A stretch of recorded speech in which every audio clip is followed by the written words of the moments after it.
Welcome, I'm Max Horowitz, producer and host of Penderecki in Memoriam Podcast.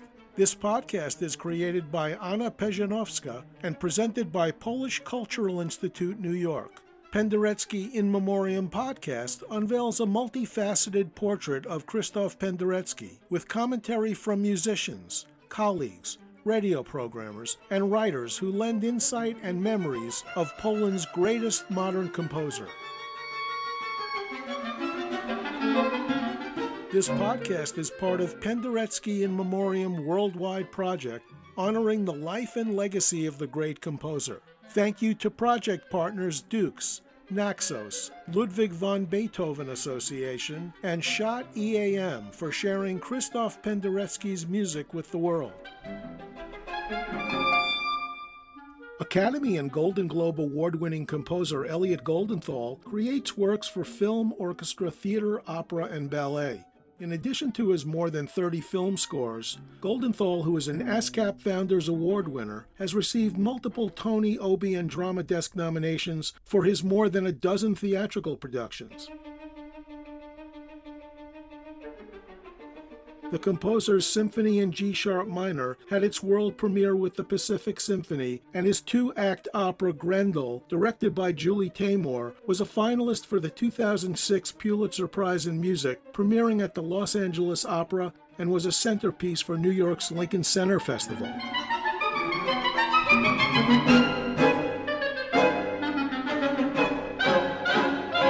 As a major figure of the 20th century's Polish avant-garde, Krzysztof Penderecki's use of aleatoric notation and controlled improvisation was a huge influence on Elliot Goldenthal as a student, young composer, and throughout his career. The two finally met in 2015 when Goldenthal's trumpet concerto was presented at the Krakow Film Music Festival. Elliot Goldenthal is here with us to talk about the great maestro. Hi, Elliot. Thanks for joining us on the podcast. Thank you so much. Let's start back in Brooklyn. As the story goes, when you were a student in the 70s studying scores, you were in the Brooklyn Public Library at Grand Army Plaza, and you pulled a score off the shelf one day which had a picture of Penderecki, who you recalled looked like a magician. The magician, I don't know where that quote comes from, but it was a kind of very intense character, jet black, and his glasses. I was at the library at my last year of high school. It must have been 1969 or something, 1970, and I looked at the score. Could have been the Threnody, could have been his first string quartet. I looked at a picture of the maestro and I just couldn't believe it. His scores and his beard kind of melded together, which is like giant swashes of jet black. Then I went to the listening library some days later with the score, and I couldn't believe it. I just could not believe the sound. Of course, I wasn't living in a vacuum. I came from a place where I was well acquainted with, Milton Babbitt, avant-garde New York School composers, not to mention the primal scream of John Coltrane in his most avant-garde period.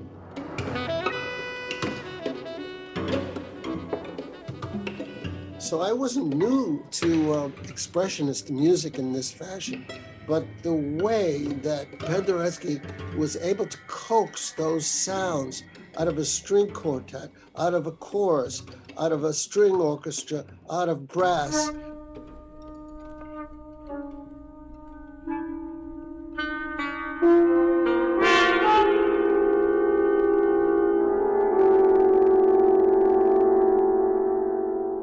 When I looked at the Pittsburgh Overture score for mainly wind instruments, I just couldn't believe the sonorities, the emotional impact. Someone hit your chest with a sledgehammer.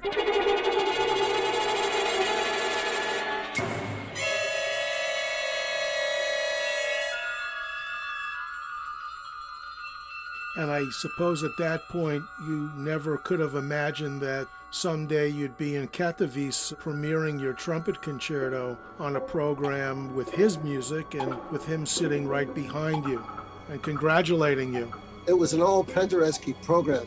I think it was celebrating his 80th birthday year. He was 79 at the time. You can imagine the fear I had hearing my music through his ears and wondering what he must be thinking. I couldn't imagine being in that position as a student. But I was lucky after that to study with John Crogliano. That was my final year in high school when I entered the Conservatory, Manhattan School of Music.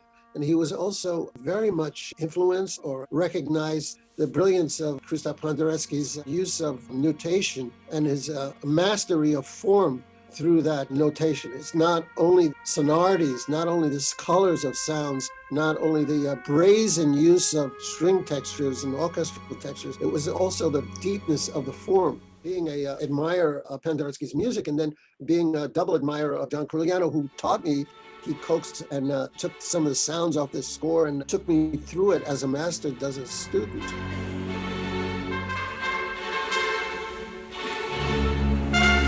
In my younger days, and because of the influence of Julie Taymor's life on my life, I used to compose a lot of work for theater, a lot of work for avant-garde theater, non-traditional theater, and especially for puppet theater. And that's one thing Penderecki in Groteska Theater in Krakow, he composed like more than 40 pieces for puppet theater. Little, we would say off of Broadway or kind of a cabaret type theater. Of course, they had to hide out in secret bars and places and taverns under the ground below the surface of Krakow. The same motivation is kind of freeing you up, where the music is not taken that seriously. Experimentation, adventurism was very important. Also, in the early days of my study at the Conservatory, Columbia and Princeton Electronic Music School was amazing and had a big influence on American composers.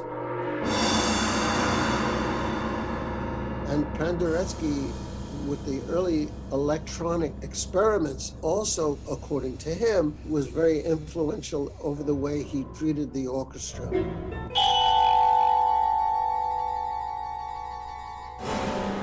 It had a more of an expansive palette and a richness and a scarier element. His work canon for a string orchestra and 2 tapes tied in both of those worlds. You're surrounded by John Coltrane and Miles Davis and Jimi Hendrix, and those musical influences were with you prior to discovering Penderecki, your musical life and your listening life. How were you first influenced by Penderecki's compositional and orchestral techniques? Analyze how he was able to coax that sound out of the orchestra.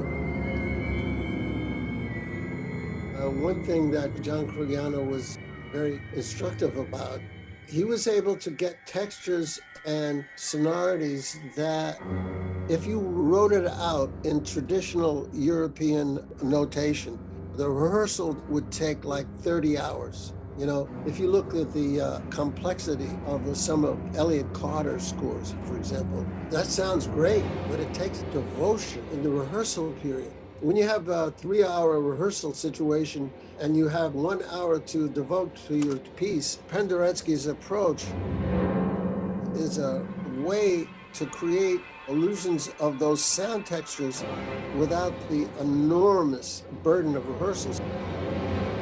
As long as the composer knows exactly how to coax the orchestra. So you're saying that the notational practices were a way to deal with the dissonance, deal with the complex rhythms, deal with the tone clusters, the glissandi. All of these effects were really only achieved in a time-effective way through the notation. It helped. It's impossible to categorize Penderecki's music and reduce it to various things. But if you have 9 violins playing across the strings between the bridge and the tailpiece, for example, I don't want to be technical, but if you have 20 strings doing that, it produces a type of complexity. If you try to write it out in actual notes, it would take forever to transcribe and even perform. Also, there was a correspondence between the graphic art in the 1940s and 50s, Franz Kline, Motherwell, Jackson Pollock, all over paintings, the abstract expressionism. It was something that I was exposed to, but Penderecki's music was the closest to that. And seeing that large paintings of Franz Kline with his giant black lines across the canvas, hearing this entire bass and cello section playing semitones and quarter tones and swaths of sound. In 2018, you visited the maestro and his wife, Elisabetta, at their home, and you toured the garden, which is nothing short of amazing. How do you remember this meeting? I just got off the plane. I was going into rehearsal those days for the trumpet concerto, and with great trepidation.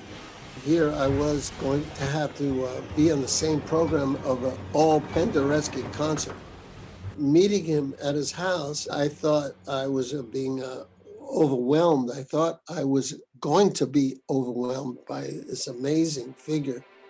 When I met him, I saw a tremendous warmth in his eyes, a tremendous, simple, gracious interaction he had with me, and I assume with other younger composers or his contemporaries. We spent hours and hours. We talked about many subjects, including his times with Shostakovich, his reactions to Bruckner, for example. He was taken by Anton Bruckner's symphonies, a host of subjects. And then walking around his gardens, he was a botanist. He felt that his work planting trees is kind of an unfinished symphony.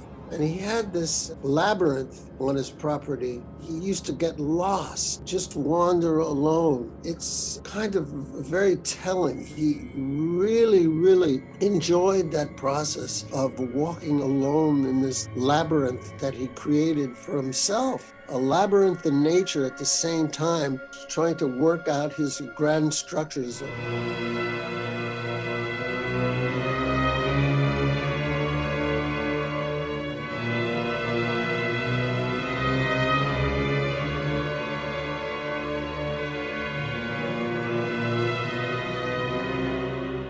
I wanted to touch on 3 Penderecki pieces. You've referenced a couple of them. All had great significance in your musical life. Penderecki received an award for the canon. The piece was written in 1962. Usually in early performances, there would be a lot of controversy, but this piece did not. It really enhanced his profile. I don't believe it's a long piece, maybe 8.5 minutes or something like that. The impact was tremendous. It challenges the ear. It's not exactly tonal music. The thing that influenced me is the mixture of tape and orchestra, electronically, but not trying to sound like an orchestra, just with coloration. And then the orchestra was almost trying to sound like the electronic component. The mixture of tape and orchestra playing simultaneously was something that I was first introduced to by that canon piece. It has a riveting effect because you have the dead, unhuman recorded sound.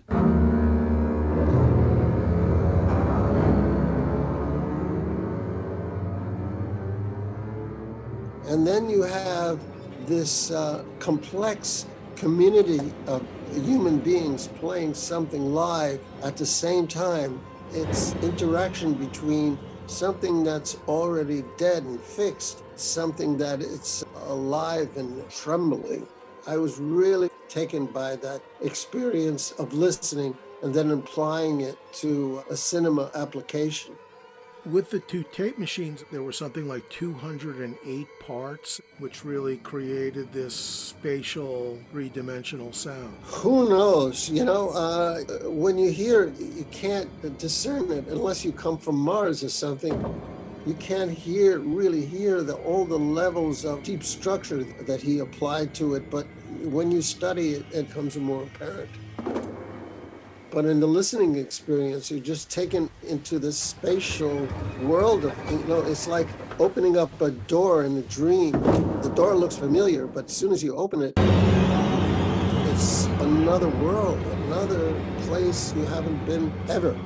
Let's move to The Devils of Loudon, which of course is based on the Aldous Huxley book, Penderecki's first and most popular opera, written in 1968, and then it was revised a few times in the 70s. And it's based on this French historical event, but underscores local power and really has a political commentary denouncing the inequities of a totalitarian state, subject matter that Penderecki often wanted to display. Well, the critical response to that was not friendly. It was not friendly. He had various forces that had to contend with. The state, coming from a very, very Roman Catholic country like Poland,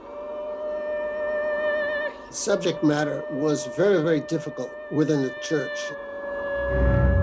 Inquisitional type material that was 17th century, and in and of itself being anti-totalitarian, or also having that slant of the church, was very, very volatile stuff. What influenced me was the type of choral soloistic writing. One can have the most demanding dissonances and atonal stretches of music, and then have pockets of tonality in the tradition of romantic composers' tonality. Passion of St. Luke's, the same structures where he has these swashes of gestures. And then you have the baritone singing an aria, Deus Meus, in G minor. And it sounds so fresh and sounds so powerful.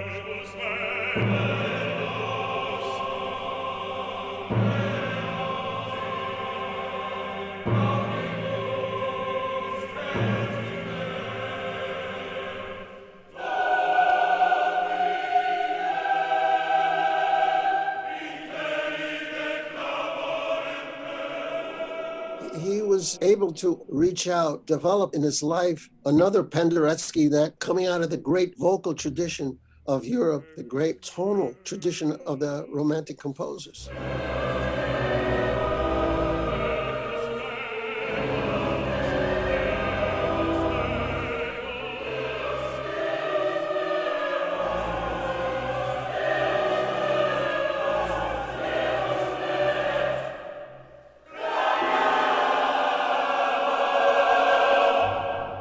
Years and years listening to it. It's amazing. His work from the 1970s, from the Polish Requiem on.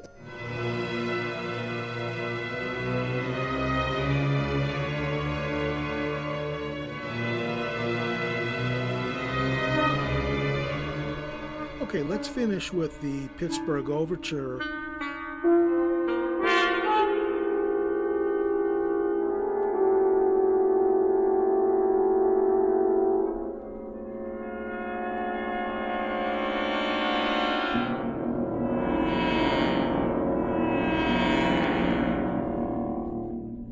His use of sonorities that you usually don't expect of brass instruments.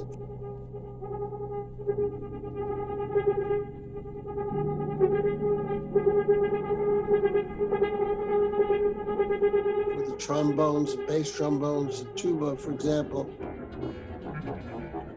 And that's all is indicated is the lowest possible note. Play the lowest possible note. He indicated the tonguing, going from the repetitions to jagged repetitions to as fast as possible.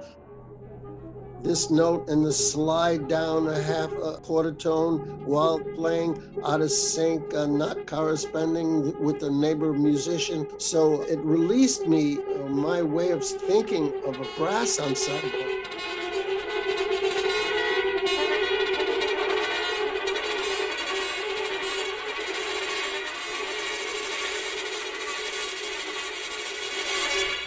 From a metric kind of a vehicle to an ensemble that's also takes in sonority references that wasn't on display of previous scores. It's a commission from the American Wind Symphony written in 1967. This illustrates Penderecki's exploration into 12-tone composition. Of course, you heard those sounds. I heard those sounds in Duke Ellington. In terms of lower brass, very, very influential on me in terms of brass writing. Right, so you have these extended techniques, a lot of percussion and instruments that are a little unusual for a wind ensemble, but a great result, very evocative piece, very dramatic pacing.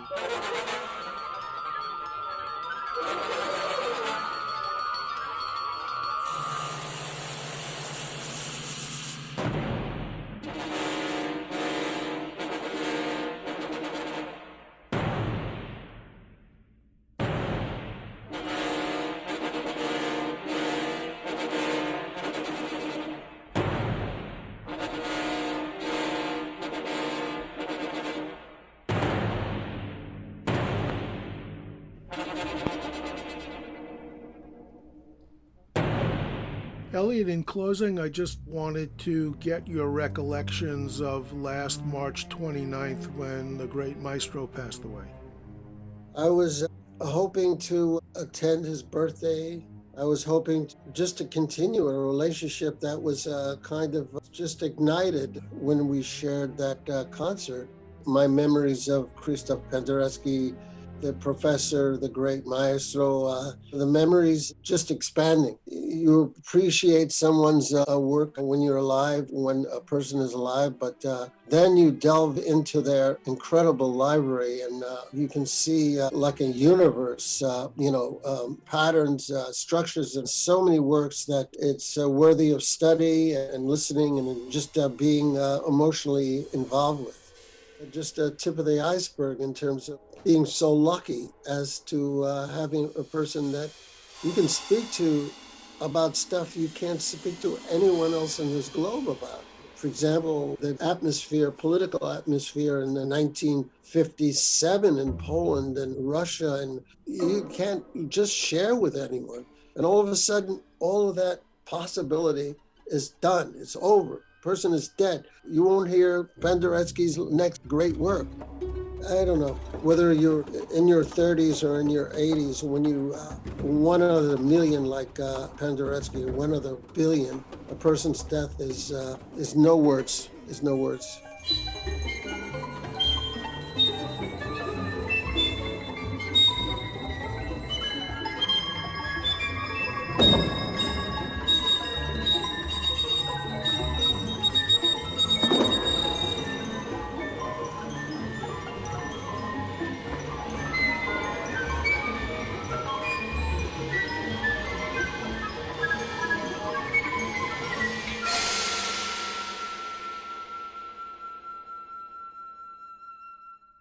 Elliot Goldenthal, thank you so much for coming on the podcast to discuss Poland's greatest contemporary composer, Krzysztof Penderecki. Thank you so much, and enjoy your day.